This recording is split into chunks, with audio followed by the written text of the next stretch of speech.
করতেছি ধান বোনার জন্য, ক্ষেত চাষ করতেছি।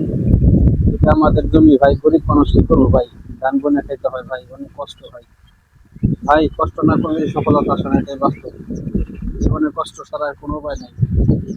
কষ্ট করেন অবশ্যই সফলতা আসবে। আপনি যে কাজই করেন ভাই, সফলতা আসবে। এই দেখেন, একটা লুঙ্গি, একটা গামছা, একটা কুড়াল নিয়ে এসেছি চকে ভাই।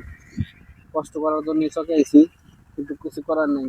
পরিশ্রম করতে হবে যদি করা খাইতে চাই ভাই। বাপ ওরা খোদার জন্য ভাই, এত দুনিয়াতে এত কষ্ট, ওরা খাদ্যর জন্য এত কষ্ট ভাই। যদি খাদ্য না দিত আল্লাহ, তাহলে এত কষ্ট করতাম না ভাই। কষ্ট করার জন্য পৃথিবীতে এসেছি, কষ্ট করার জন্য। কষ্ট না দিয়ে যদি আল্লাহ একটু সুখ দেয়, এটাই বড় কিছু। আর আপনাদের যদি ভালোবাসা পাই, তাহলে কষ্ট মনে হয় না। একটু ভালোবাসা দিবেন অবশ্যই। দেখেন, গরিব মানুষের কাজ করে খাটতে হয়, কাজ না করলেও পাই নাই। যদি কাজ না করি ভাই, কিছু করার নেই। দেখেন, এই ক্ষেতটা শুধু আমাদের, এই যে সকাল থেকে কাজ করছি, দেখেন এই মাটি কোবাইছি, কোবানোর পরে খিদা লেগে গেছে ভাই, খিদা লাগছে, তারপরে কিছু না ভাই। সেটা কিছু করার নেই ভাই, গরিব মানুষ, সঠিক সময় খাইতে হয় ভাই।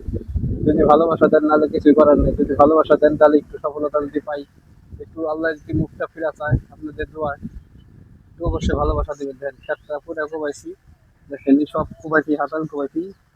মানে হাতাল কোবা না কোবাইলে ইঁদুরে মনে করেন নষ্ট করে হালায়, ধান কোন কেটে হালায়। এই জন্য হাতাল কোবাইছি। হাতাল কোবাই দিলে হাত খেতে ঘাস ঘুষ কম হয়, কারণ হাতাল কোবাইছি। আপনাদের যদি ভালোবাসা না পাই, অবশ্য কিছু করার নেই ভাই, একটু ভালোবাসা দেওয়া যাবেন। দেখেন, এটা আমাদের জমি, পিছনে ফল, মানে ধানের বীজ বুনছি।